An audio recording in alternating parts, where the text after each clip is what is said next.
मुद्दा है वो आसान नहीं होगा। आज टक्कर बराबरी की होने वाली है। आज आप सभी का काम थोड़ा बढ़ जाएगा, क्योंकि इस शो में बहुत सी हेडलाइंस मिलने वाली हैं। क्योंकि आज इस हॉट सीट पर, यहां पर जो आप देख रहे हैं, वो नेता आने वाले हैं जिनका आप लोग भी बहुत दिनों से इंतजार कर रहे थे। जोरदार तालियां हो जाए यहां पर और स्वागत करिए लोकसभा सांसद, एआईएम के चीफ, देश के बेजोड़ वक्ता, संविधान और कानून के जानकार, जो अपने बयानों और तर्कों से करते हैं विरोधियों की ऐसी तैसी। टीवी 9 के स्टूडियो में आ चुके हैं असदुद्दीन ओवैसी जी।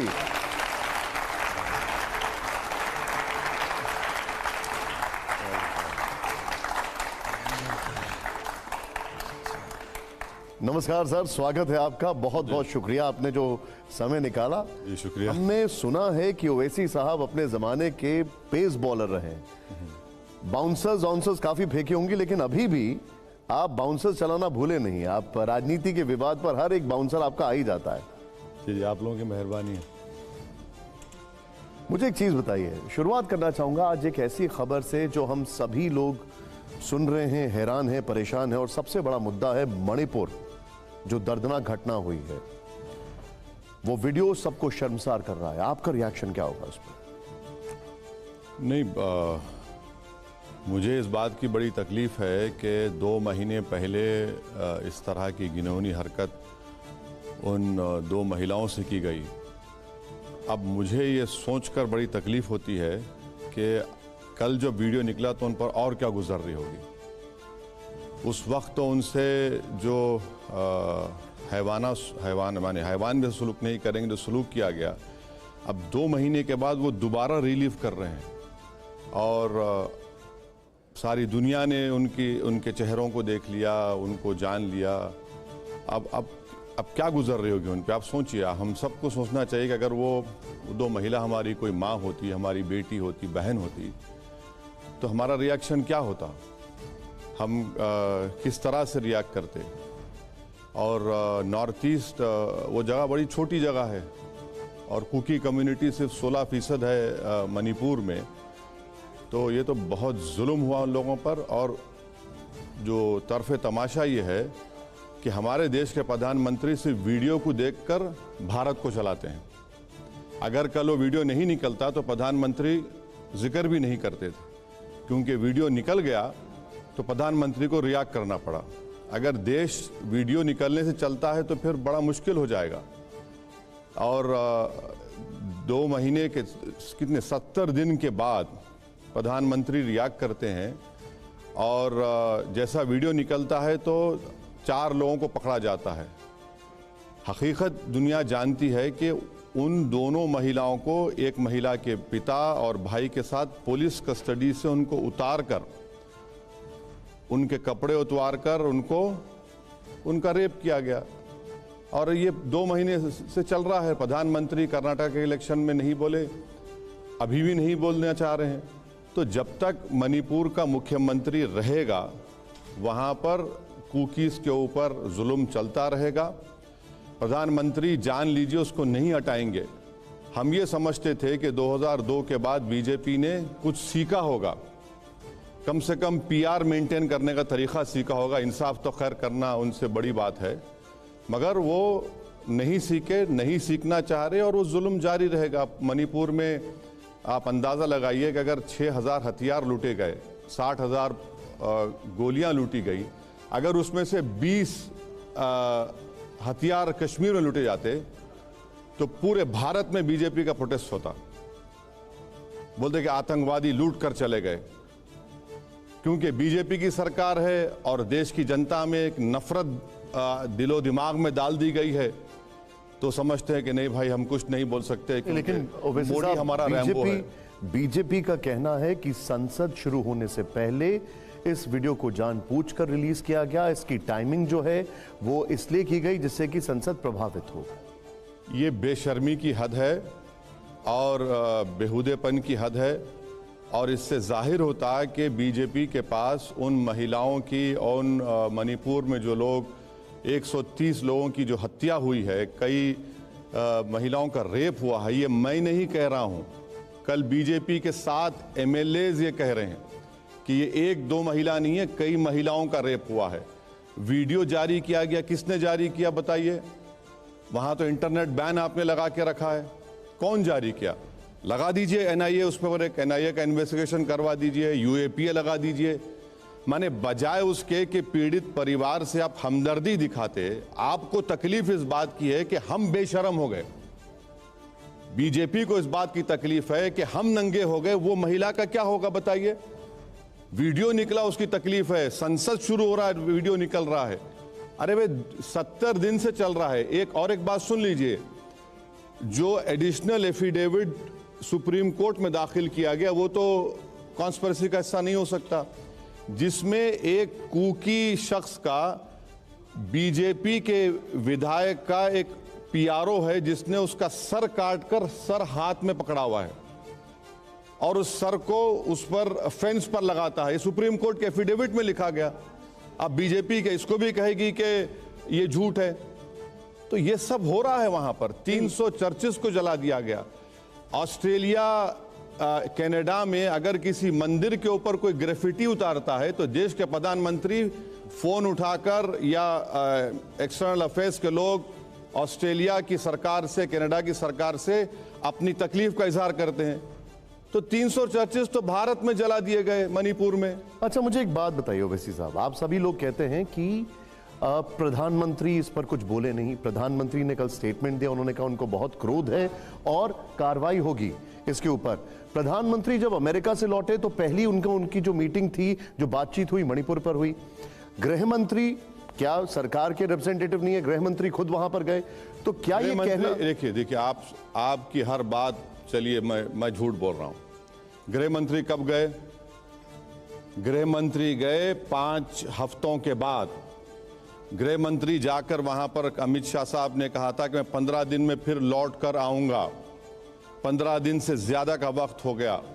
आज भी वहां पर हत्याएं हो रही हैं। 50,000 लोग अपने ही देश में बेघर हो चुके हैं, रिफ्यूजी की जिंदगी गुजार रहे हैं। और क्या प्रधानमंत्री और गृह मंत्री को नहीं मालूम था कि ये रेप हुआ है? किस बुनियाद पर देश के प्रधानमंत्री कह रहे हैं कि हम तमाम लोग का सर नीचे झुक गया? नीचे सर अगर झुका है तो बीजेपी सरकार का झुका है। आपकी नाअहली की वजह से, आपकी निकम्मेपन की वजह से आपने पूरे देश में पिछले 9 साल से जो मेजॉरिटेरियन प्रोजेक्ट शुरू किया है उसकी वजह से हुआ है। एक महिला का, 2 महिलाओं के रेप का वीडियो देखकर अगर हम में गीरत जागेगी तो फिर देश कैसा चलेगा बताइए? ठीक है नीरजा जी। वैसे साहब, मैं बड़ा आपका पुराना फैन हूँ। आपसे एक सवाल पूछना चाहता हूँ जो मणिपुर से थोड़ा हटकर है। मणिपुर की बात हम कर रहे हैं जो बेहद शर्मनाक है, नाकाबिले बर्दाश्त है, रेप हुआ है महिलाओं का एट्सेट्रा। मगर इस मुल्क में, जैसा आप कई बार फरमा चुके हैं, डेमोक्रेसी का रेप हो रहा है, पार्लियामेंट्री सिस्टम का रेप हो रहा है, जुडिशरी प्रॉब्ली मर्डर हो रही है। तो उसके बारे में अगर हम चुप रहते हैं तो क्या ये खतरा नहीं पैदा होता है कि हम इन्हीं तरह की ये छुटपुट चीज़ बड़ी चीज़ है। मगर मुझे लगता है कहीं आप जब पार्लियामेंट में बोलते हैं तो याद आता है वो ज़माना जब मधुलिमे बोला करते थे, जॉर्ज फर्नांडिस बोला करते थे और लोग सुनते थे। मगर जब आप जैसे इंसान को, जो बैरिस्टर है, कॉन्स्टिट्यूशन को जानता है, मेरी निगाह में बहुत बैलेंस्ड है, हमेशा बात कानून की करता है, बराबरी की करता है, आपको स्पेशल राइट्स अपने बिरादरीन के लिए नहीं मांग रहे होते हैं। मगर जब इस तरह की कोई चीज़ होती है, मणिपुर से इतर जो डेमोक्रेसी को सबवर्ट कर रही है, आपने होम मिनिस्टर साहब का जिक्र किया, प्राइम मिनिस्टर साहब का जिक्र किया, मगर हम भूल चुके हैं कि अगर मोदी है तो मुमकिन है, मोदी नहीं है तो सब कुछ नामुमकिन है। तो आज के ज़माने में इंटरनेट से भी उनको सब पता चलता है, वो आर्मी भी वहाँ डिप्लॉयड है। मगर क्या सारे मुल्क का ये हाल नहीं है कि मणिपुर तो आज जग जाहिर हो गया? क्या ऐसा और स्टेट्स में नहीं हो रहा है? नहीं, बिल्कुल हो रहा है, बिल्कुल हो रहा है, यकीनन हो रहा है। पिछले 9 साल से हो रहा है। जो भारत के लड़के जब मोदी प्रधानमंत्री बने, वो अगर 15 साल का था तो आज वो करीब 24-25 साल का होने जा रहा है। वो देख रहा है, अखलाक को देखा, पीलू खान को देखा, रकबर को देखा।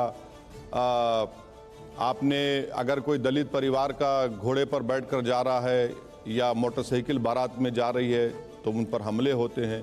तो यकीनन ये इससे कोई इनकार नहीं कर सकता कि मैं शुरू से इस बात को कह रहा हूं कि जब से नरेंद्र मोदी देश के प्रधानमंत्री बने हैं, उन्होंने हमारे theory of separation of powers को कमज़ोर करने की पूरी कोशिश कर रहे हैं और करते हैं, और किसी हद तक कमज़ोर भी किए हैं। लेजिस्लेचर के ऊपर एग्जीक्यूटिव हावी हो चुका है, जुडिशियरी के ऊपर भी किसी हद तक हावी होने की कोशिशें की जा रही हैं। आपके पास मैं आ रहा हूँ नीरजा जी, मणिपुर पे। देखिए, आप जो कह रहे हैं ना मणिपुर के बारे में, बिल्कुल सटीक बात आपने कही है। और कितने और रेप्स हुए हैं इसके बारे में जानकारी मिलनी चाहिए। ये वीडियो तो वायरल हो गया, पर क्या ये इंटेलिजेंस का भी इतना फेलियर है? इंटेलिजेंस फेलियर नहीं है, ये तो मोदी गवर्नमेंट का फेलियर है और डिलिबरेट फेलियर है। 70 दिन आपको लगते हैं 4 लोगों को पकड़ने के लिए, आप बताइए इतना टाइम कैसे लगता है? वीडियो में तो सब नजर आ रहा है। इंटेलिजेंस फेलियर नहीं, बल्कि हर चीज गवर्नमेंट को इंफॉर्मेशन मिल रही थी और उस पर रिएक्ट नहीं करना चाह रहे थे, क्योंकि उनका एक मेजॉरिटेरियन प्रोजेक्ट है। हाँ, अगर मरने वाले ईसाई नहीं होते तो मोदी सरकार का रुख कुछ और होता। अभी इतने खतरनाक हालात में क्या ये सारे स्टेटमेंट्स की आवश्यकता है? क्यों? क्योंकि उन्हें सच्चाई को बोलने की जरूरत है, ताकि इन लोगों को शर्म आए। मगर किसी ने कहा था कि शर्म इनको नहीं आती, तो नहीं अहमियत है, तो सच्चाई तो बोलना पड़ेगा ना। मणिपुर क्या नहीं, एक मिनट सुनिए, मणिपुर के वो लोग जो 50,000 लोग बेघर हो चुके हैं, उनको ये मालूम होना चाहिए कि भारत के लोग उनके लिए फिक्रमंद हैं।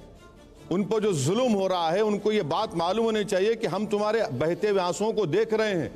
जिन महिलाओं का रेप हुआ है, हम कम से कम उनको इतना तो इत्मीनान दिला सकते कि आपकी तकलीफ को हम समझ नहीं पाए, मगर हम आपके लिए ठहरे हैं।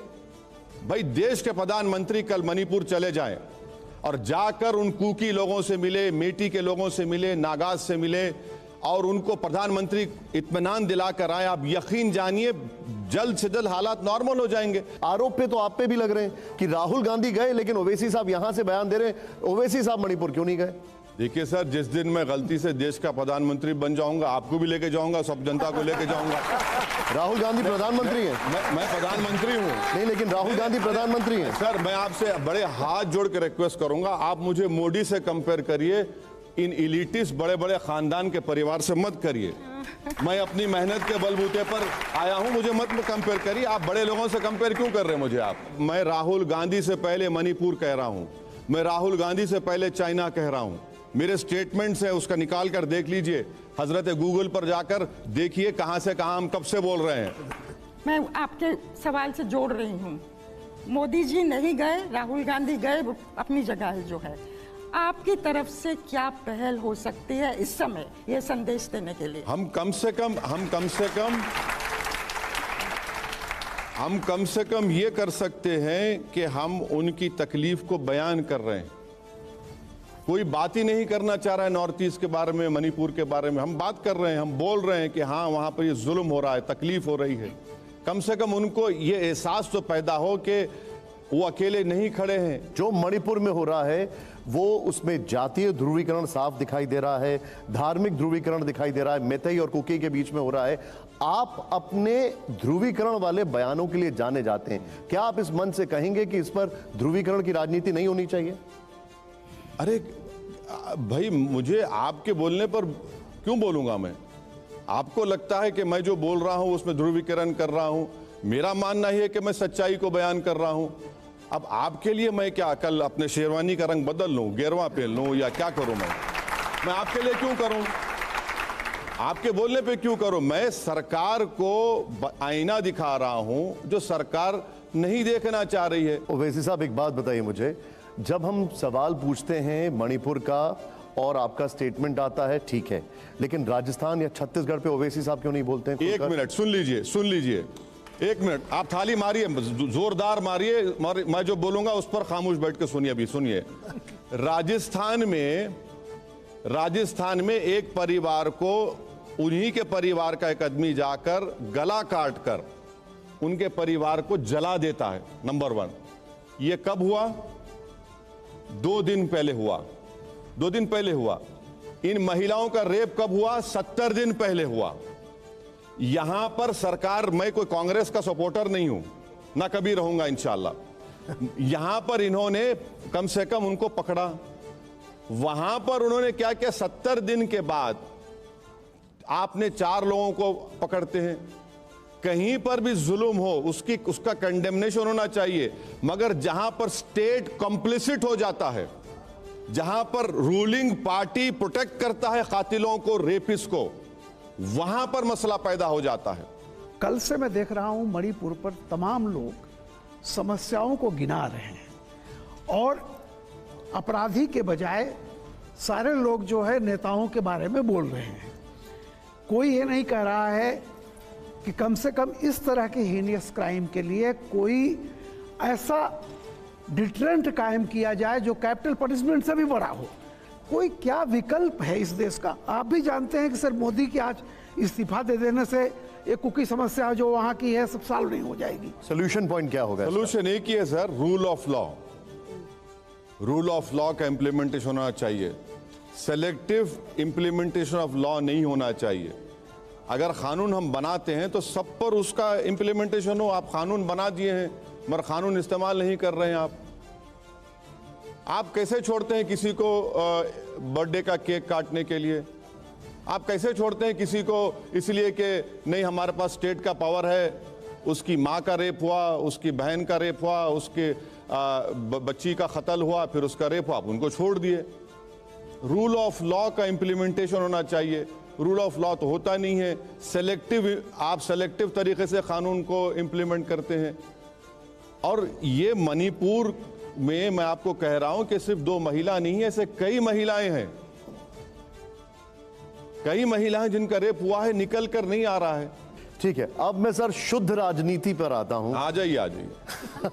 मुझे एक बात बताइए, ये अब मुकाबला होने वाला है। राजनीति नहीं हो रही थी। नहीं, लेकिन मैं अब नहीं हो रही। 2024 की राजनीति पर आ रहा हूं। शुक्रिया। 2024 की राजनीति पर आ रहा हूं।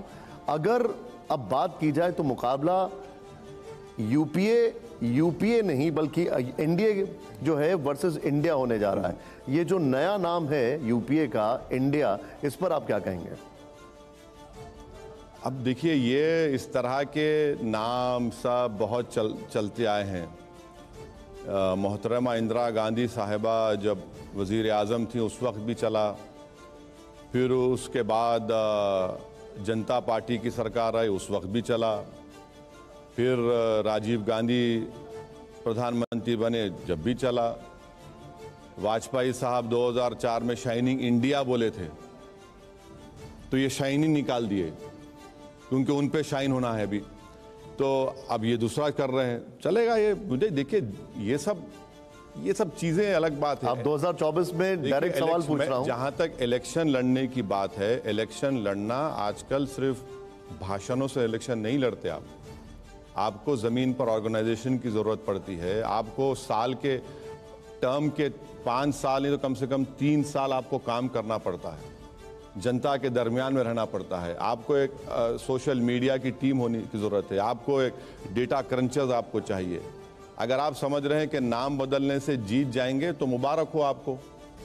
अगर आप ये कहेंगे कि नहीं हम बीजेपी नहीं है, मुबारक हो आपको, फिर आप जीत जाएंगे। हम क्या कहा, मैं अपना चुनाव जो लड़ता हूं, जो हम लोग काम करते हैं वो आपसे शेयर कर रहा हूं। बीजेपी को हराना, बीजेपी एक इलेक्ट्रोल मशीनरी है, मशीन की तरह वो लोग काम करते हैं। उस तरह से आपको तैयारी करने की जरूरत है। मुझे एक बात बताइए, 2024 में आप इंडिया के साथ हैं या इंडिया के खिलाफ हैं?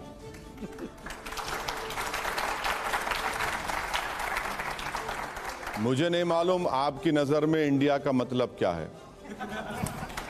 जहां तक मैं जानता हूं, भारत के संविधान में जो इंडिया है वो सही इंडिया है, और जो मैं संविधान के साथ था और संविधान के साथ रहूंगा, और ख़ास तौर से फंडामेंटल राइट्स मेरे लिए बहुत इंपॉर्टेंट हैं ड्यूटीज से ज़्यादा, तो मैं उनके साथ हूं। अब ना मैं एनडीए के साथ हूं, ना मैं ये जो क्या उन्हें बताया क्या है इंडियन, जो भी लंबा चौड़ा माने वो नहीं मालूम। आपको याद हो गया तो मुबारक हो आपको, मुझे तो याद हो रहा है, चढ़ता ही नहीं ज़बान पे वो।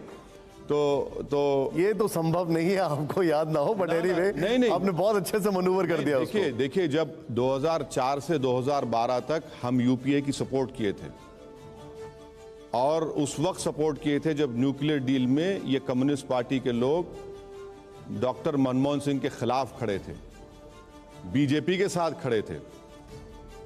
हम उस वक्त इनका साथ दिए जब उस वक्त के आंध्र प्रदेश में इन्हीं के पार्टी के तेलंगाना के एमएलएज और आंध्रा के एमएलएज उस वक्त के उनके कांग्रेस के मुख्यमंत्री के खिलाफ वोट डालने वाले थे।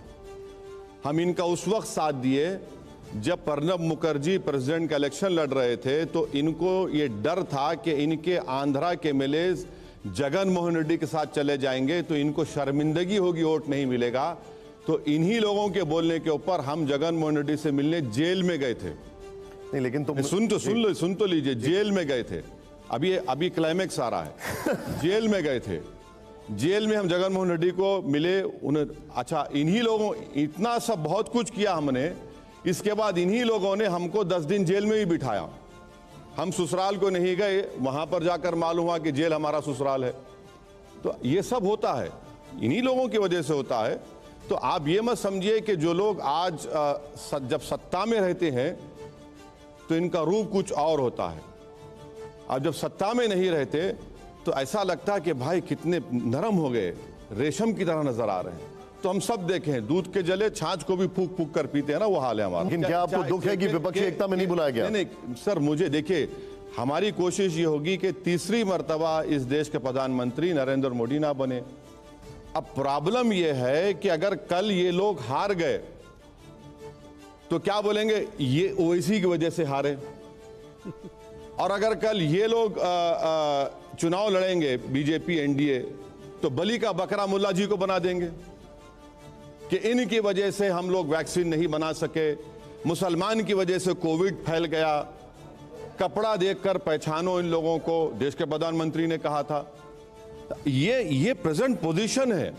और इस मौजूदा सियासी हालात में कोई भी बीजेपी हो या ये दूसरा ब्लॉक हो, ये अपनी जबान से लफ्ज मुसलमान और ईसाई कहने से डरते हैं लोग, डरते हैं लोग। बीजेपी नरेंद्र मोदी की पॉलिसी वाज़ेह है, क्लियर कट है कि हम मुसलमानों को भारत की राजनीति से इनविजिबल कर देंगे। उनके पास कोई मुस्लिम एमपी नहीं है, ना कोई मुस्लिम मंत्री है।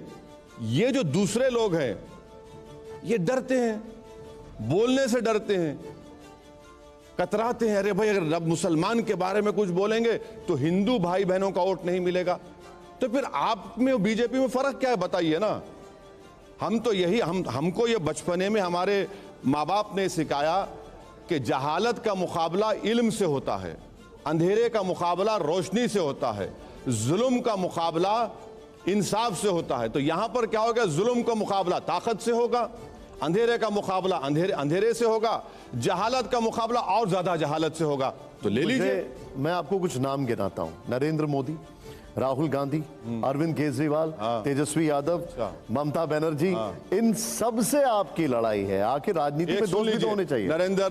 नरेंद्र मोदी हिंदुत्व के लीडर, राहुल गांधी जनियोधारी, ममता बनर्जी का गोत्रा, अरविंद केजरीवाल बोलते हैं कि मैं क्या कहा उन्होंने, मैं हनुमान चालीसा। हाँ, हनुमान चालीसा। अब भैया मैं कहाँ फिट हूँगा इन लोगों में? मैं कहाँ फिट हूँगा? मैं तो जनियोधारी नहीं हूँ। आपका दोस्त कौन है? कोई दोस्त है कि नहीं? देखिए, हम मेरे सब दोस्त हैं, मगर मुझे समझ में नहीं आ रहा कि मेरा दुश्मन किसको कहूँ मैं। इतने दोस्त हो गए हैं कि वो किसी शायर ने कहा था कि तुम जिसके दोस्त हुए दुश्मन आसमां क्यों बने। हमारा हाल तो वो है। अब आप देख लीजिए, ये सब चीजें हैं। लेकिन जितने नाम मैंने आपको गिनाए, हमने इन सबको आप पानी पी के कोसते हैं, तारीफ तो कभी की नहीं आपने। नहीं, अरे भैया आप तारीफ करिए। अच्छा, ज्योतिमान, सवाल मेरा ये है कि आपने बहुत सी बातें कही, इधर कहीं, पहले भी कही, लेकिन आपके जो 545 लोकसभा के एमपीज हैं और 250 और राज्यसभा में जो लोग हैं, उन्होंने पिछले 77 दिनों में या 80 दिनों में बिल्कुल कुछ नहीं कहा।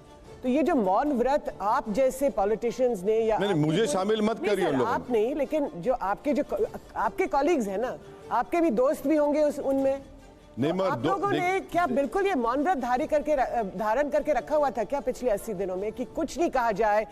कोई ना, कर्नाटका के ऊपर आप लोगों ने बहुत बोला, पीएम अमेरिका गए, उस पर भी बहुत सारी बातचीत हुई, लेकिन मणिपुर के बारे में एक जो गुस्सा था, एक जो था जो हम सब में जो आना चाहिए था, जो आप सब में आना चाहिए था, वो बिल्कुल नहीं दिखाई दिया।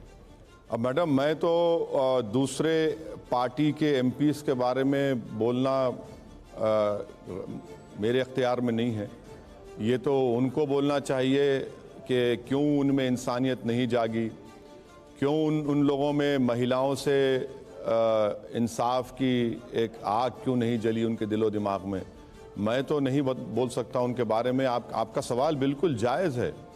हम तमाम एमपीज़ को अपनी पार्टी एफिलिएशन से उठकर इन चीज़ों का कंडेम करना चाहिए था, मगर शायद उनकी पार्टीज ने उनको इजाज़त नहीं दी होगी या क्या होगा, नहीं है। कोशिश की सबसे बात नहीं, मैं ये काम नहीं कर सकता, ये मेरी जिम्मेदारी नहीं है। मैं वैसे ही इलेक्शन लड़ता हूं तो मुझ पर हमले शुरू हो जाते हैं, मगर इस मामले में तो मैं तो कर्नाटका के इलेक्शन में मैंने अपने भाषण में कहा कि प्रधानमंत्री को कर्नाटका नहीं आना चाहिए बल्कि उनको मणिपुर जाना चाहिए। जब शुरुआत के दिनों में रिपोर्ट्स आना शुरू हुई है, वहाँ के लोग हमसे बात किए, कई लोग हमसे बात किए कि सर ऐसा हो रहा है। मैं यकीन नहीं किया शुरू में, बोला मजाक कर रहे हैं आप लोग, कि बोले सर सिविल वॉर हो रही है, इतने लोग मर गए। हम तो बोले, मगर देखिए भारत की राजनीति की सबसे बड़ी कमजोरी क्या है बताते हैं आपको। पार्टीज का जो बी फॉर्म देते हैं ना, पार्टीज बी फॉर्म, उनको अब चुनाव लड़ना है बेचारों को 6 महीने में। अगर वो कुछ बोल देंगे तो टिकट नहीं मिलेगा, मगर वैसे ही बीजेपी बहुत से अपने सांसदों के टिकट काटने वाले। लेकिन ज्योति जी जो सवाल पूछे वो ये पूछ रही हैं कि एक नागरिक, भारतीय नागरिक होने के नाते क्या आपको नहीं लगता है कि आपको जाना चाहिए था, इस पर कमेंट करना चाहिए था? अरे सर, आप सरकार से आप इजाजत मांगते हैं। अरे सर, आप मेरे पीछे क्यों पड़ गए? ये तो काम बीजेपी सरकार का है ना। ठीक है, ओके, प्राइम मिनिस्टर का काम है। अगर प्रधानमंत्री कह दें कि भाई हम एक फैक्ट फाइंडिंग कमेटी बना रहे हैं मणिपुर के ऊपर, असउद्दीन ओवैसी को हेड करेंगे, पहले चले जाऊंगा, आपके कैमरामैन को साथ रख के जाऊंगा मैं। ठीक, ओके। और एक बात सुन लीजिए, कल नेशनल ह्यूमन राइट्स कमीशन हरकत में आया। 38 डेज पहले एनएचआरसी को रिप्रेजेंटेशन जा चुका था कि इन महिलाओं का रेप हुआ है, मगर एनएचआरसी के जो चेयरमैन साहब हैं माशाल्लाह वो अब बेदार हुए हैं। अब ओवैसी साहब, एक बहुत बड़ा सवाल है यूसीसी को लेकर, लेकिन उससे पहले मैं चाहूंगा आपको एक क्विक थोड़ा सा एक ईज आउट करने के लिए तेजी से तालियां बजाइए। यहां पर रैपिड फायर राउंड है।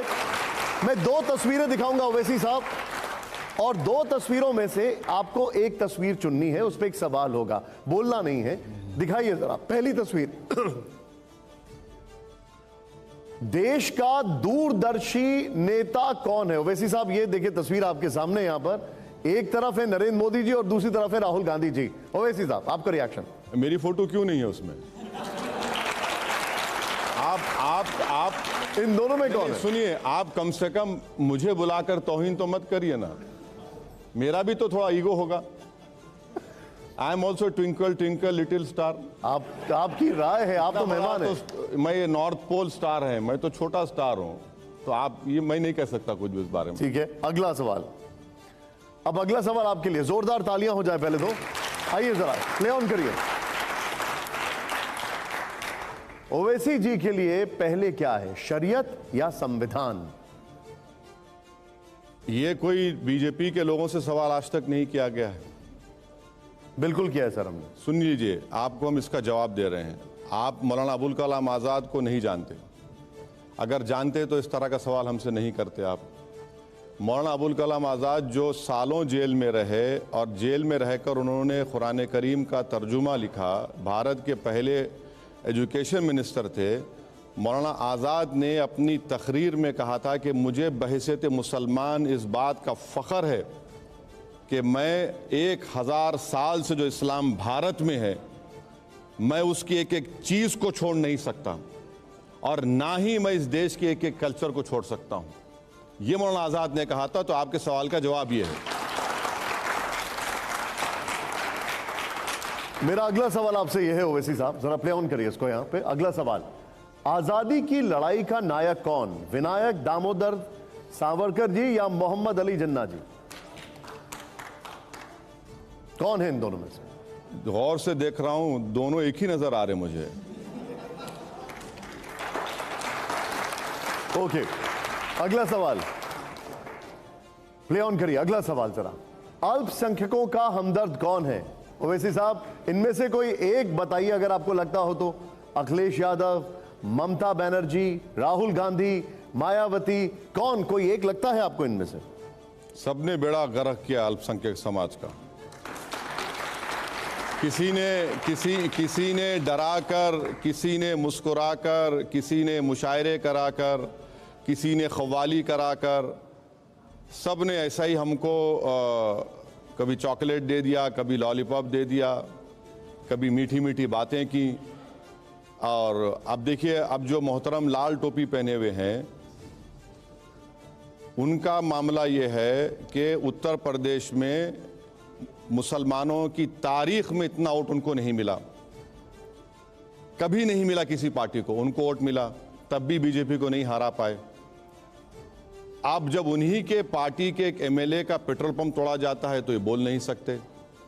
इलाहाबाद में घर है, वाइफ के नाम पर हस्बैंड को नोटिस दी जाती है, घर तोड़ा जाता है, बोल नहीं सकते।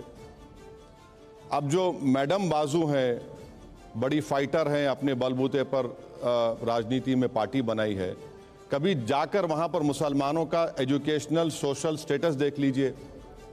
मालदा मुर्शिदाबाद में मुस्लिम महिलाओं के उंगलियां देखिए, खाली उंगलियां देखिए, बीड़ी बना बना कर जल गई उंगलियां उन लोगों की। मालदा मुर्शिदाबाद का जो पानी में जो ग्राउंड वाटर में जो आर्सेनिक है वो WHO लिमिट से ज़्यादा है। तीसरे जो महाशय की फ़ोटो आप दिखा रहे हैं, उनसे पूछ लीजिए कि भैया बाबरी मस्जिद का मसला क्या गोविंद GB पंत नहीं थे जब से शुरू नहीं हुआ? क्या ताले उस वक्त नहीं खोले गए जब आपके पिताजी वज़ीर आज़म नहीं थे? क्या मस्जिद शहीद नहीं हुई जब आप ही के पार्टी के प्राइम मिनिस्टर थे? क्या आपकी सरकार में नेल्ली का 10 मैसेकर नहीं हुआ?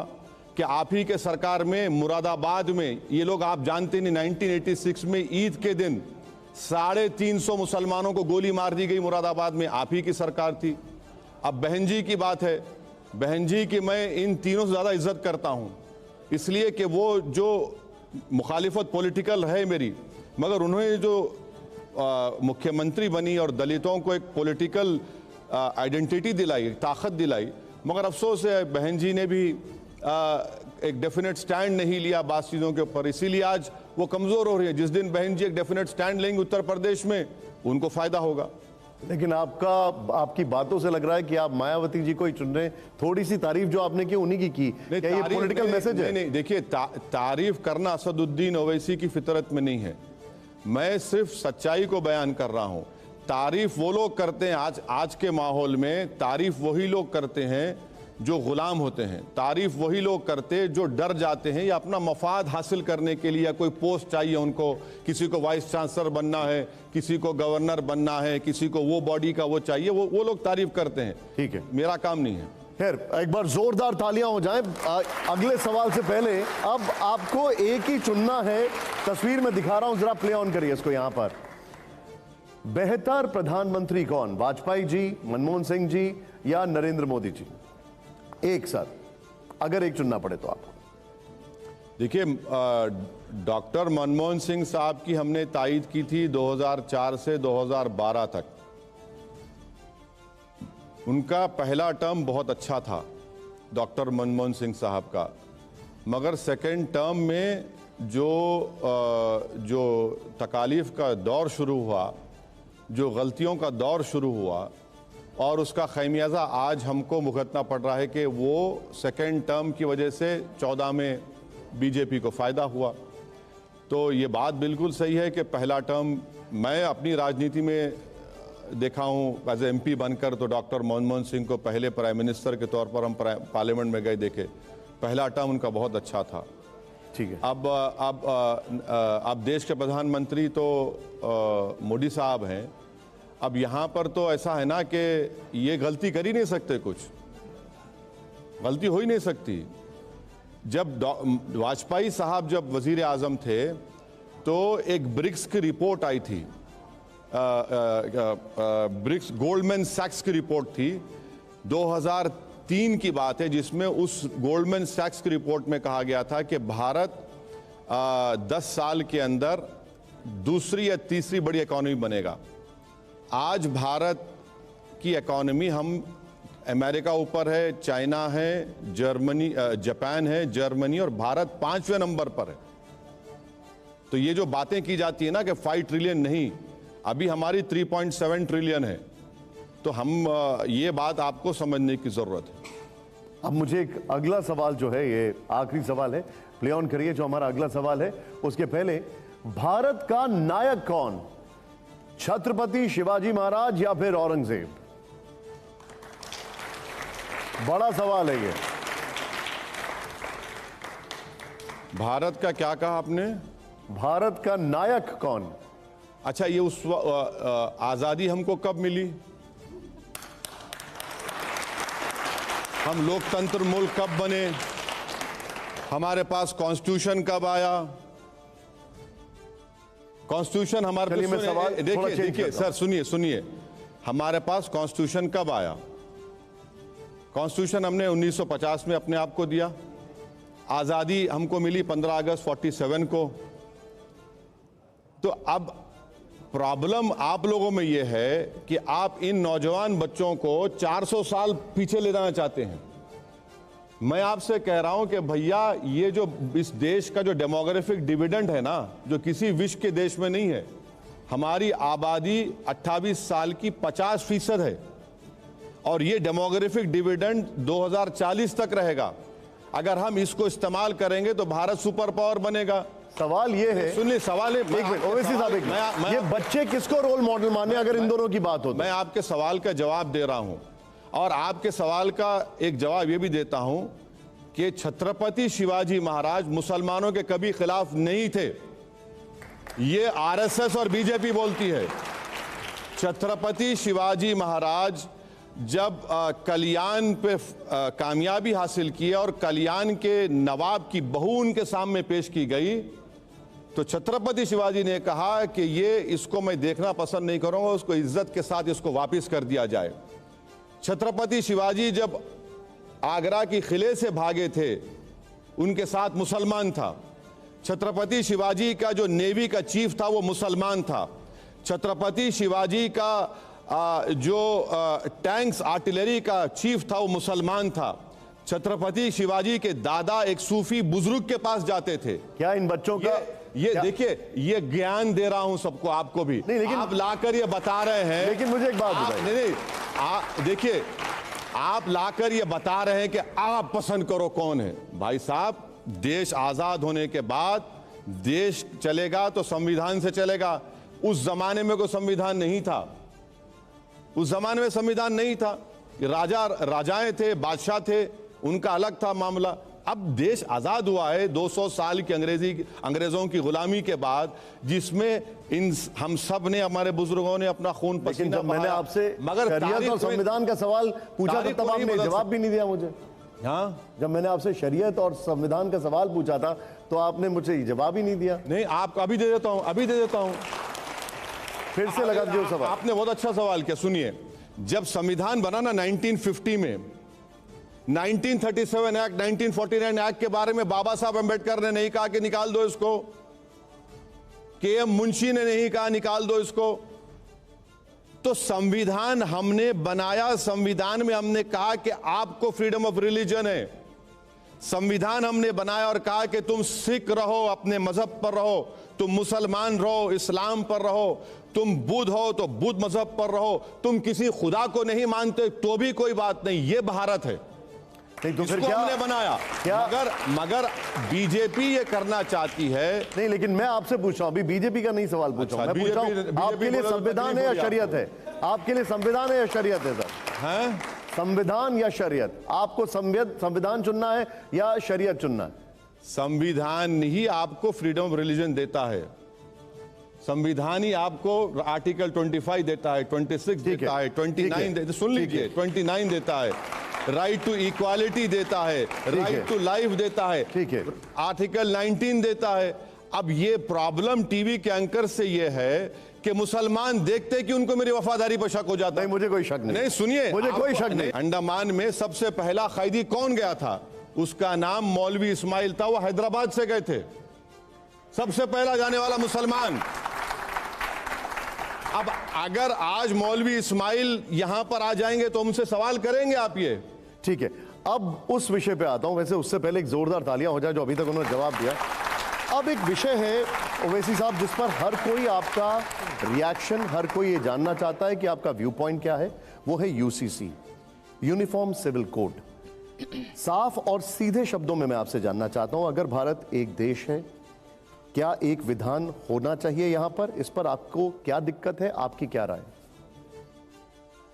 देश के प्रधानमंत्री ने भोपाल में जाकर कहा था कि एक घर में 2 कानून कैसे, यही कहा था ना, यही कहा था ना।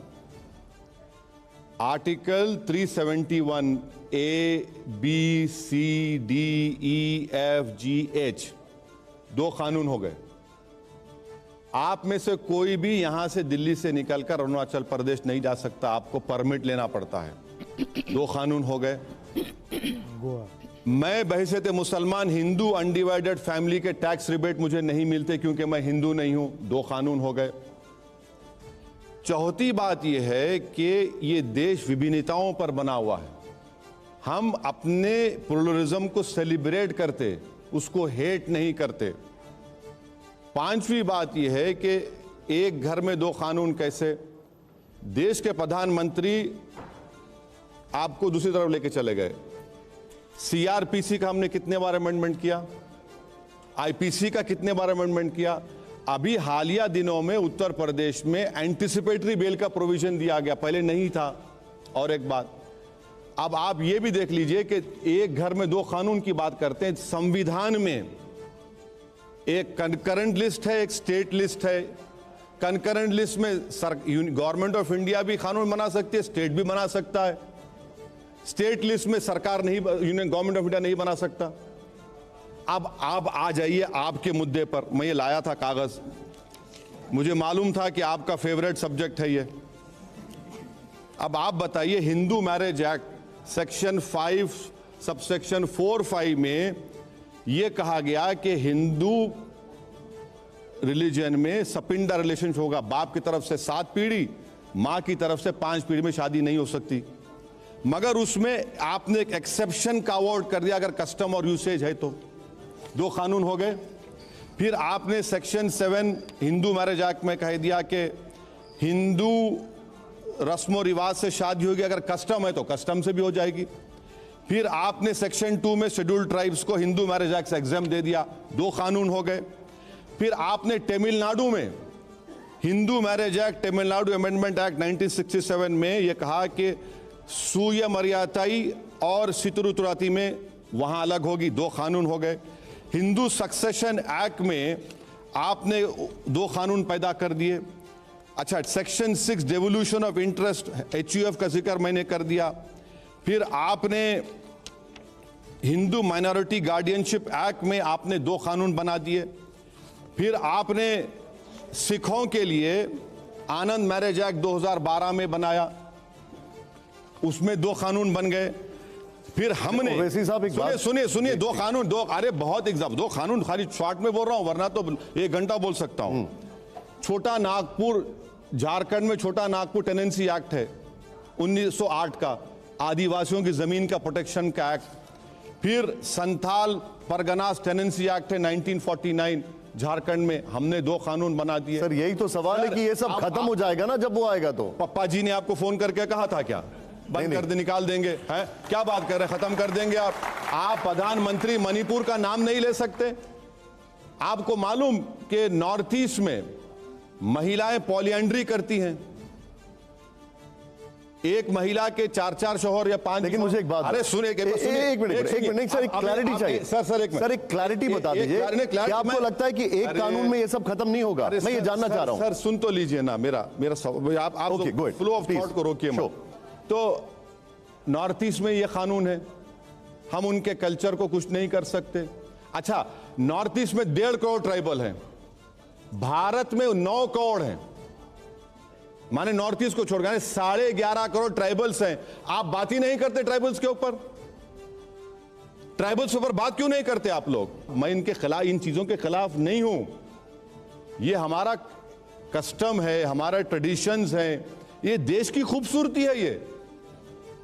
अच्छा, आप बोलेंगे कि नहीं, एक कानून है, स्पेशल मैरिज एक्ट है, जुवेनाइल जस्टिस एक्ट है, इंडियन सक्सेशन एक्ट है, जो अपने रिलीजन के रिचुअल्स के मुताबिक कुछ चीज नहीं करना चाह रहा तो स्पेशल मैरिज एक्ट कर लीजिए। नहीं, लेकिन मुझे एक बात जुवेनाइल जस्टिस एक्ट कर लीजिए। ओवैसी साहब, एक मिनट, आप तो कानून के जानकार भी नहीं, हैं। जानकार मुझे नहीं, एक चीज बताइए, एक मिनट, जानकार नहीं हूं जितना मोदी जी जानते हैं। एक मिनट, मुझे एक बात बताइए, क्या यूसीसी का यही फायदा नहीं होगा कि इतने सारे जो अलग अलग कानून है वो सब खत्म हो जाएंगे? क्या ये यूसीसी का फायदा नहीं होगा कि अलग अलग जगह जो अलग अलग डुप्लीकेशंस हैं या अलग अलग चीजें हैं कॉन्ट्राडिक्टरी, वो खत्म हो जाएंगी? मैं आपसे पूछ रहा हूं ये सवाल। ये हरगिज नहीं होगा। आपने बड़े मोदी ने कह दिया, प्रधानमंत्री ने, एक घर में 2 कानून, तो छोटे मोदी बिहार ने कह दिया कि ट्राइबल्स को निकाल देंगे हम, इनको एग्जाम कर दो।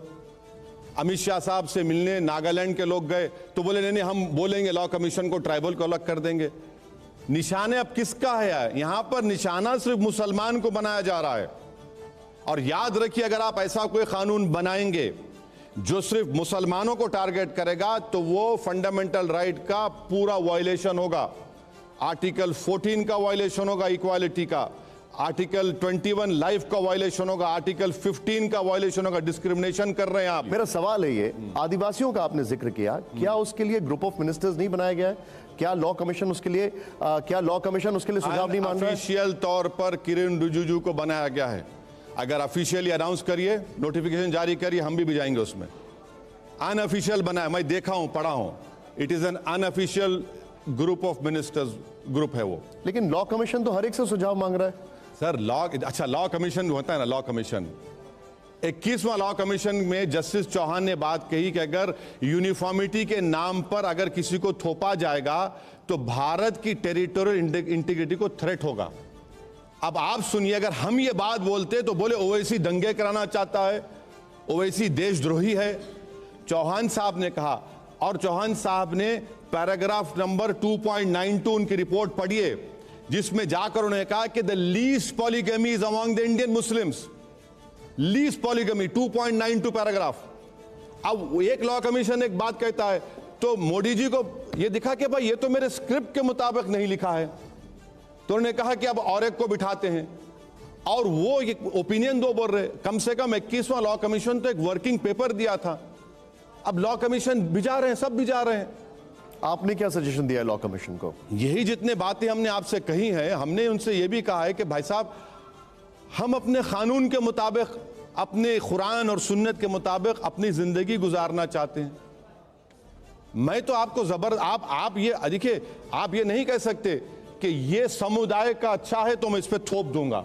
मैं आपके पास आऊंगा। नीरजा जी, इस पर आपका सवाल, यूसीसी पे आप सवाल पूछना चाहते हैं? सवाल से पहले कुछ कहना चाहती हूँ। मैं आपकी कॉन्स्टिट्यूंसी में गई थी, आंध्र में, वॉल्ड सिटी में, हैदराबाद में, इलेक्शन के टाइम। आपको मैंने फॉलो किया था, वॉक थ्रू कर रहे थे। जी जी। फिर आप निकल गए, मैं घर घर में गई थी बात करने, खासकर महिलाओं से। और एक किस्सा जो मेरे जहन में मैं भूलती नहीं हूँ, एक 100 साल की महिला, पूरा परिवार उसके आसपास था, उसके ग्रैंड डॉटर्स। तो मैंने उनसे पूछा, आप अपनी ग्रैंड डॉटर्स के लिए क्या एस्पायर करती हैं? तो उन्होंने सोचा, मैंने सोचा क्या जवाब देंगी, बहुत इंटरेस्टिंग होगा। उन्होंने कहा कि I want these girls, words to this effect, to stand on their own feet. And I was so surprise coming. मैंने सोचा वो कहेंगी शादी अच्छी घर में हो जाए वगैरह वगैरह, पर उनका जवाब बहुत ही अलग था। And I must say mister Owaisi, I found that young women, you were encouraging scholarships. You were not talking about education in madrasa.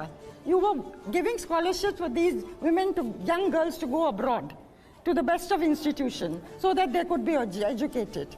So that gave me a very different side of you. But my question to you is as follows. For somebody like you, अंग्रेजी में बोल रही हूँ मैं, नहीं बोलिए, समझ जाता। अगर हिंदी में संभव हो। Not to take up cudgels on behalf of the women of India to get equal rights in property, inheritance, succession, divorce, education is very surprising to me.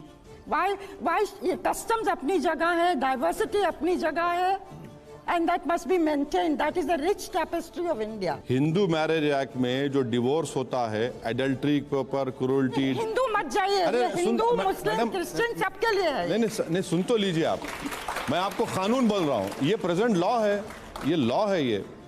Adultery, cruelty, desertion, unsoundness of mind, conversion to another faith. अब ये सब जाकर court में हम दिखाएंगे। बुनियादी बात यह है मैडम कि इस्लाम में शादी एक कॉन्ट्रैक्ट है, हिंदुइज्म में 7 जन्म का साथ है, क्रिश्चियनिटी में बोलते हैं कि जब तक हमारी मौत नहीं आ जाती।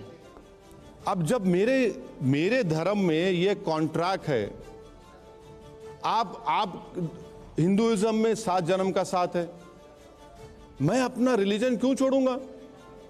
मेरे रिलीजन की टीचिंग्स ये हैं।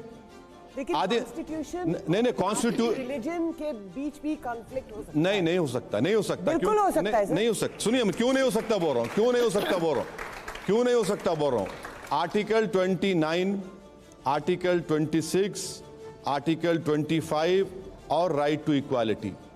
आप ये बोलना चाह रहे हैं कि आपका सिस्टम अच्छा है, मेरा खराब है। आप कौन होते भाई आपकी मोरालिटी मुझ पर इंपोज कर? हिंदुइज्म और संविधान के बीच भी कॉन्फ्लिक्ट है। नहीं, ऐसा नहीं है कि सिर्फ इस्लाम और नहीं। कॉन्फ्लिक्ट आपने बड़ी होशियारी के साथ कॉन्फ्लिक्ट नहीं होने के लिए आपने क्या किया, उसमें एग्जेम्पशंस दे दिए कस्टम्स और यूसेज के नाम पर। स्पेशल मैरिज एक्ट में आपने प्रोहिबिटेड लिस्ट डाल दी कि इसके दरमियान शादी नहीं होती। स्पेशल मैरिज एक्ट में आपने ये कह दिया कि अगर हिंदू और हिंदू की शादी होगी तो खानदान से सेवरेंस नहीं होगा, अगर हिंदू और नॉन हिंदू की शादी होगी तो खानदान से उसके ताल्लुकात खत्म हो जाएंगे। ये आपने स्पेशल मैरिज एक्ट में डाल दिया, आपने डाला है बात ये है। लेकिन सुनिए, मैं आपसे यही गुजारिश कर रहा हूं कि मैं आपकी तरह क्यों बनूं, आप मेरी तरह क्यों बने। ओवैसी साहब, आपने कहा कि आपके यहाँ शादी एक कॉन्ट्रैक्ट है। हाँ, बिल्कुल इस्लाम में, राइट? बिल्कुल है। अब मैं कुछ कंट्रीज के आपको नाम बता रहा हूं। एक मिनट सुन लीजिए, सवाल सुन लीजिए सर, आप सवाल ही नहीं बोल रहे। मैं आपका एक ही सवाल दूंगा। अरे मुझे क्या करना है, भाड़ में जाए वो कंट्रीज। अगर हम मोदी के खिलाफ बोलते इसको पाकिस्तान भिजा दो, अब आप बोल रहे हैं वो कंट्री को देखो।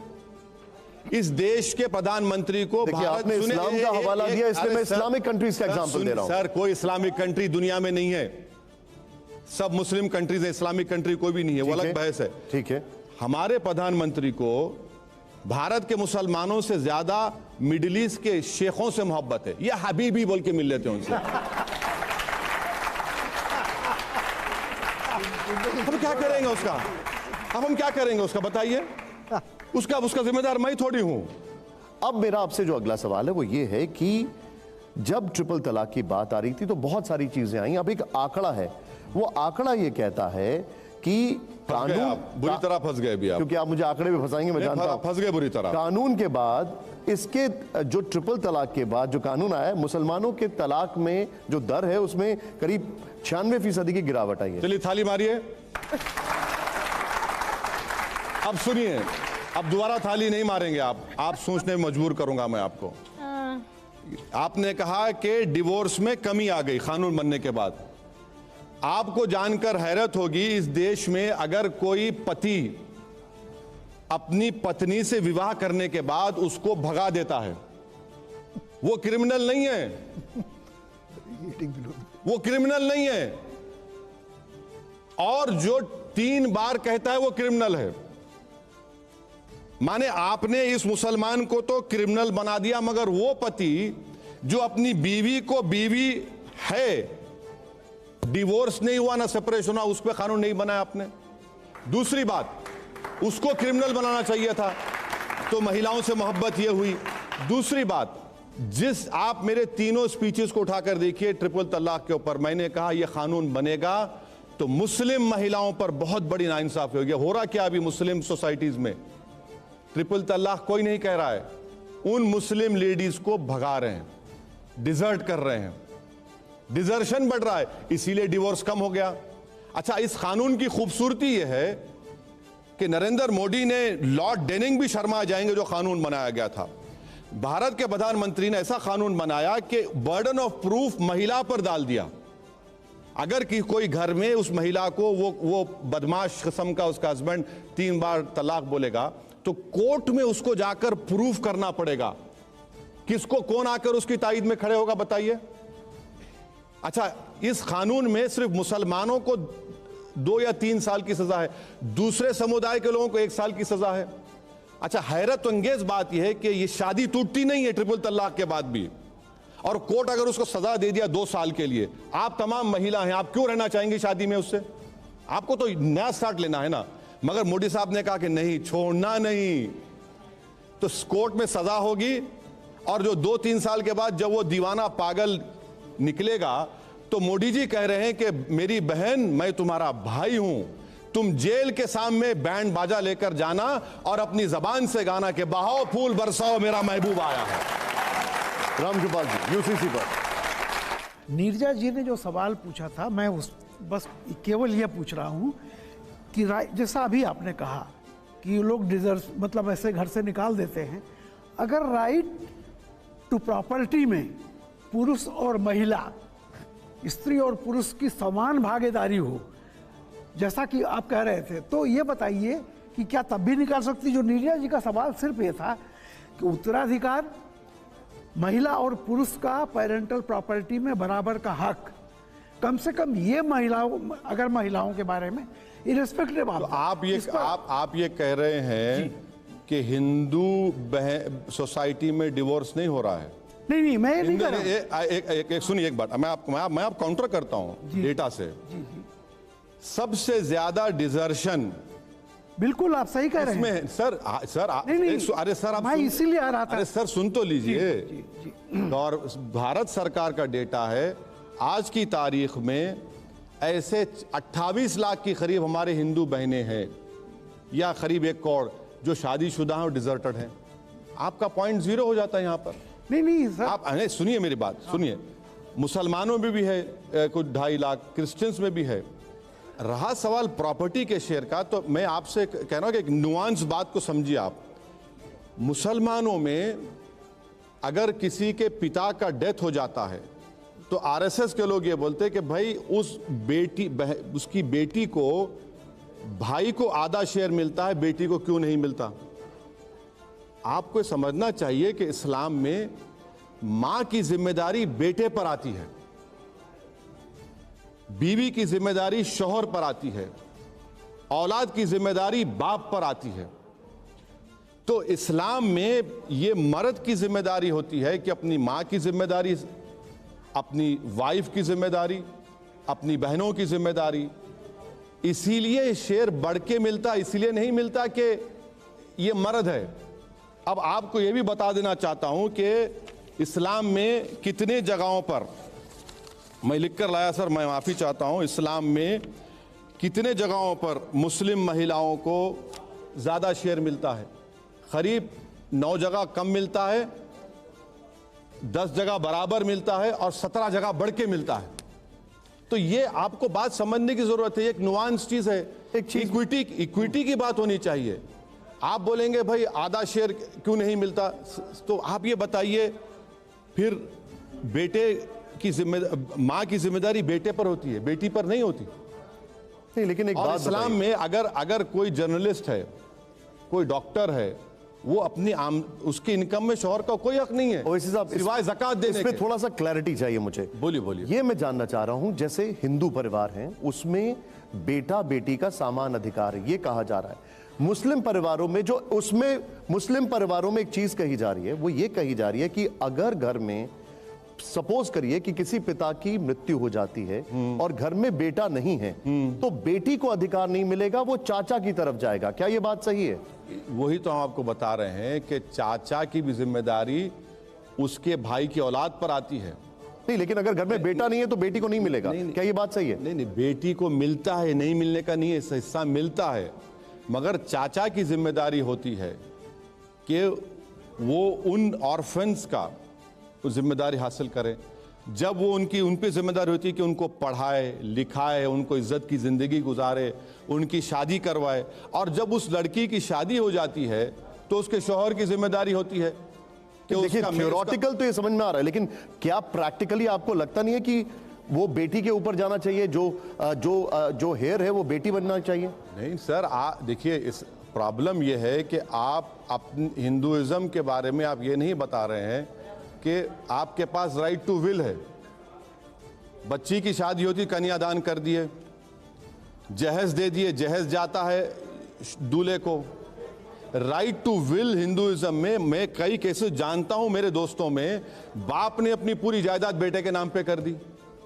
इस्लाम में अगर Javed Ansari right to will करना भी चाह रहे तो not more than 1/3, not more than 1/3, वो इख्तियारी नहीं है। नहीं, लेकिन क्या तो हिंदू अब क्या बीजेपी विल पावर निकालना चाह रही है? अच्छा, तो मुझे एक बात बताइए, एक और इससे मिलता जुलता सवाल है कि क्या भारत में लड़कियों की शादी की उम्र फिक्स नहीं होनी चाहिए?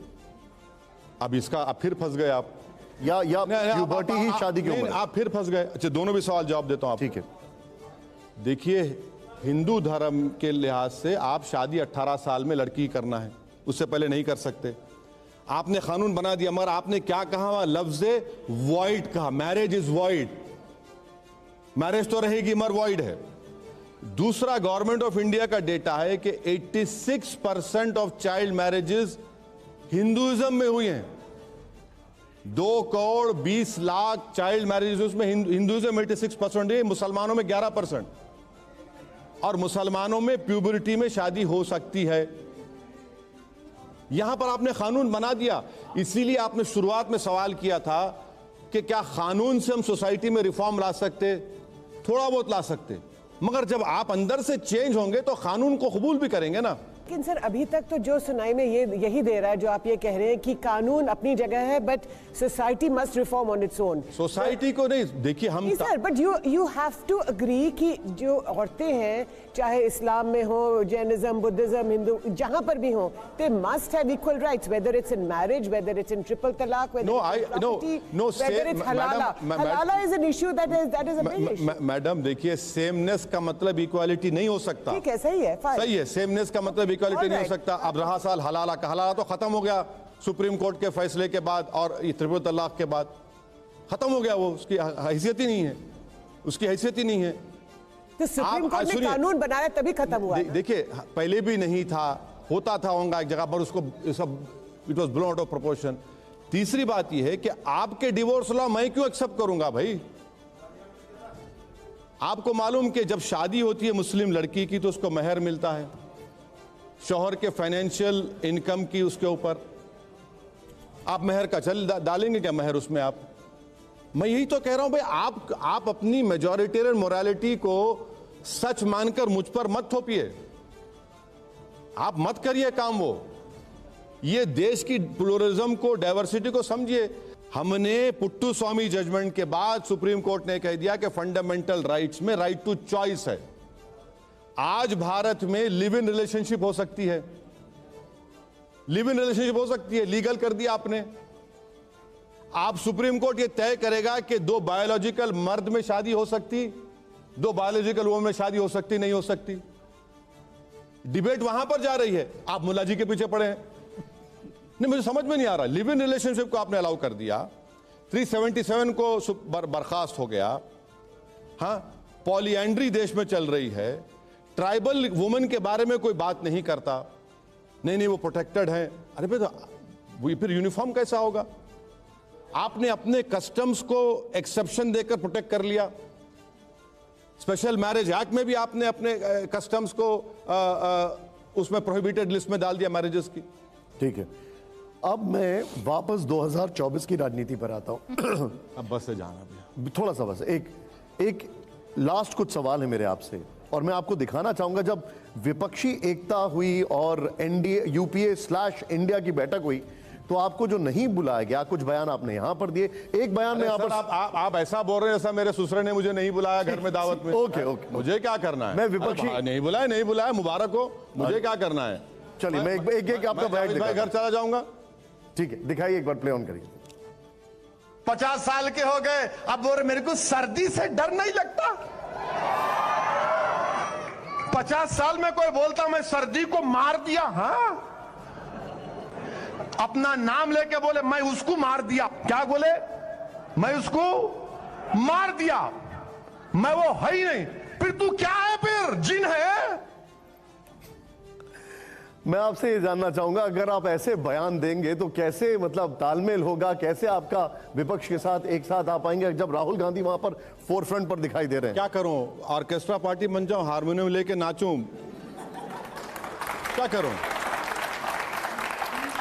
अरे दो तरफ भी ऐसी है, मोदी जी की तारीफ करो 56 इंच का सीना खुल जाता है, खिलाफ बोलो ये एंटी नेशनल है, ये बड़े परिवार के हैं, कुछ नहीं बोलो इनको। अरे भाई ये एंटाइटलमेंट खत्म हो चुका है। इस देश में जो मेहनत करेगा, जिसमें काबिलियत होगी, वो आगे बढ़ेगा। आप बोल रहे नहीं, अरे भाई क्यों है भाई? अच्छा वैसे आप देखिए, हमारे को देखिए, हम अल्लाह की इबादत करने वाले हैं, इंसानों की नहीं करते हम। अच्छा, आप जो बता रहे हैं 50 साल में एक बार आपने उनकी फिटनेस पर सवाल जो खड़ा किया, मैं आपको कुछ दिखाना चाहता हूं, जरा प्ले ऑन करिए, वो एक वीडियो प्ले ऑन करिए। उनको सर्दी नहीं लगती, आपने एक टिप्पणी दी थी, लेकिन फिटनेस की एक बात है, जरा दिखाइए यहां पर। आप सभी ने ये वीडियो देखा होगा, वाह। अरे ये क्यों सर? ये देख रहे हैं आप? हाँ तो ये करना पड़ेगा ना, ज्यादा जिंदा रहने के लिए, लड़ने के लिए संगियों से तो करना। आप सबको बताना चाहूंगा कि ओवैसी साहब राहुल गांधी से 1 साल छोटे हैं। अगर आप जिम में ऐसे फिटनेस बना सकते हैं तो राहुल गांधी 1 साल छोटे हैं। अगर आप जिम में फिटनेस बना सकते हैं तो राहुल गांधी क्यों नहीं बना सकते? नहीं, मैं कहां रोक रहा हूं उनको, आप मजाक उड़ा रहे हो। अरे ये क्या बात है, वो कुछ भी नहीं करेंगे तो मैं क्या जिम्मेदार हूं भाई? अरे मैं क्या करूंगा उसका? अरे अब आप देखिए कि ये प्रॉब्लम ये है कि अगर कल गाय भैंस दूध नहीं देगी, ओवैसी जिम्मेदार। आसाम में तरकारी की कीमतें बढ़ गई तो मियां जिम्मेदार, मुख्यमंत्री ने कह दिया। ये क्या है? ये हमको क्या कहा है? अब करिए आप। जी अब सर प्लीज, मैंने आपको शुरू में कहा कि मुझे इन लोगों से मत मिलाइए। ठीक है, अब मेरा ये लास्ट राउंड है, मैं चाहूंगा जरा जोरदार तालियां हो आपके पास। इसके बाद मैं एंड कर रहा हूं। ये आपके पास ओवैसी साहब एक प्ले कार्ड है, या तो यस या नो, या स्ट्रेट आप बीच में दिखा देंगे तो इसका मतलब आप पास कर रहे हैं। ये प्ले कार्ड आपके पास है। अब मैं जरा सीधे, हालांकि सवाल जो है जरा ध्यान से देखिएगा और प्लीज यस नो और पास कर सकते हैं आप, और जोरदार तालियां होनी चाहिए और बोलना नहीं चाहिए, इसमें बोलना नहीं हो। ओवैसी साहब प्ले ऑन करिए। पहला सवाल, न्योता मिला तो असदुद्दीन ओवैसी जी विपक्षी एकता में शामिल होंगे? सर प्ले कार्ड आपके पास है, यस नो या पास? सर जब इनविटेशन मिलेगा तो आप ही को पता चलेगा, अभी तो कुछ है ही नहीं। आप जाएंगे या नहीं जाएंगे? सर प्ले कार्ड आपके पास है। आप मुझे गाली देते रहते हैं, जब आपका बुरा वक्त था आप हमको इस्तेमाल किए, क्योंकि आज हम मुसलमान दलित की सियासी लीडरशिप और खुद मुख्तारी की, सियासी खुद मुख्तारी की बात कर रहे हैं, तो आपको बुरा लगता है। ये जब मिलेगा तो बताएंगे, अभी तो बुला ही नहीं ना हमको। अच्छा, ये प्ले कार्ड अपने प्लीज हाथ में रख लीजिएगा। है का प्ले कार्ड? जवान सबसे बड़ा प्ले कार्ड। लेकिन इसमें यस या नो, यस या नो मुझे बताइएगा, या पास? नहीं पास का नहीं है, जब कोई चीज जब आएगी तो बताएंगे ना। ठीक। अब अगला सवाल दिखाइए जरा, विपक्ष दिखाइए जरा। विपक्ष अगर एकजुट हुआ तो बीजेपी को क्या हराया जा सकता है? मुझे नहीं मालूम क्या होगा, मुझे नहीं मालूम कितना एक होंगे। देखिए अभी पंजाब में क्या होगा हमको नहीं मालूम। क्या वहां पर भगवत मान सीट शेयर करेंगे कांग्रेस से?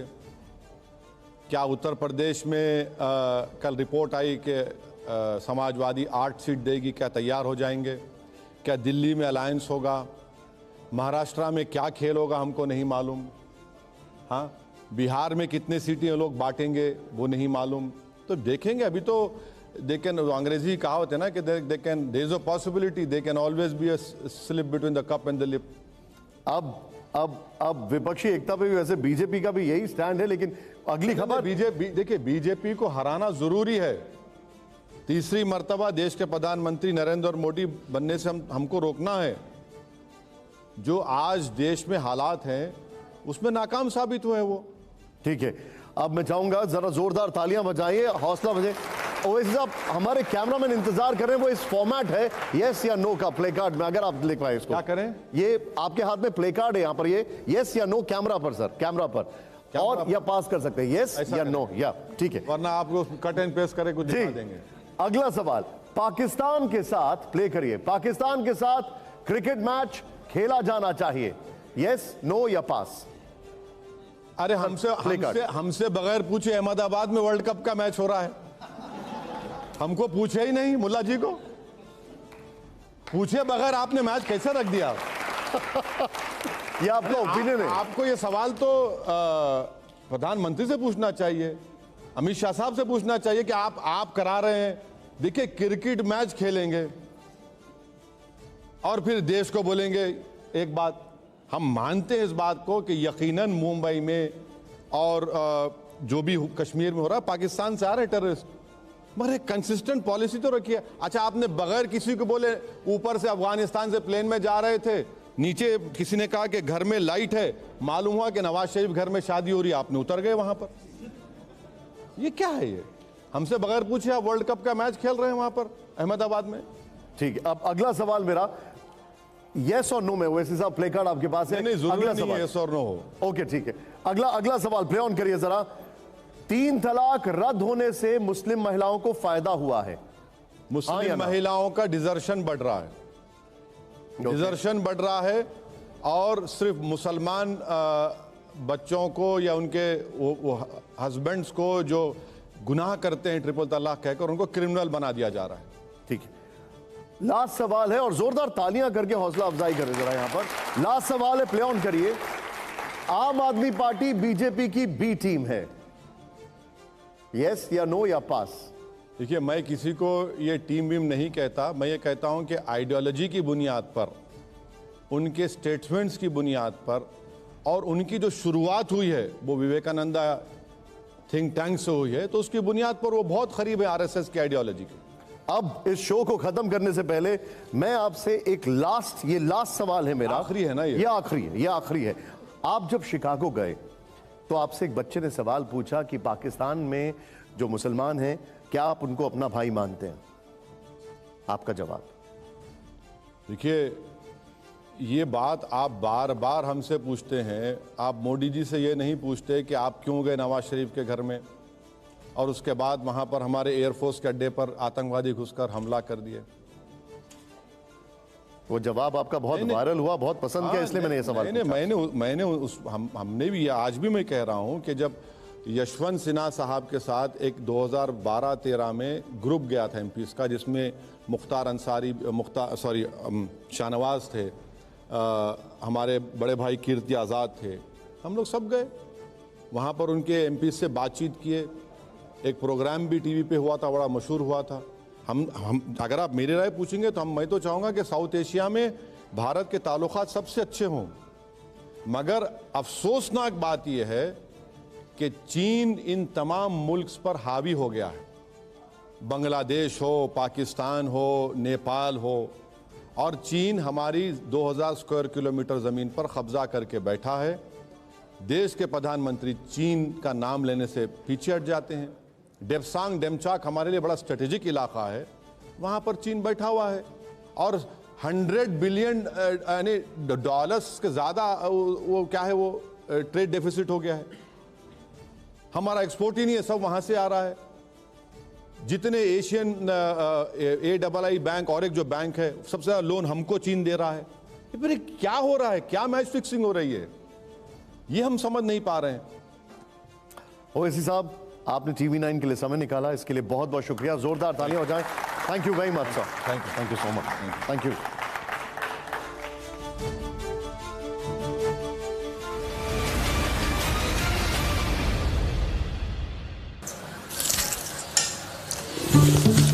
कहाँ पहुंचे तेरे मौसा? समोसा? खबरदार जो दोबारा समोसा कहा। अरे चंडीगढ़ वाला रिक्की। टिक्की? अब ये क्या मुसीबत आ पड़ी? पापड़ी? इन्हें कानों से नहीं, खानों से प्रॉब्लम है। आउट करनी है एसिडिटी तो असली जीरे वाला आयुर्वेदिक कैसोफास्ट, इंडिया की एसिडिटी का असली इंडियन सॉल्यूशन।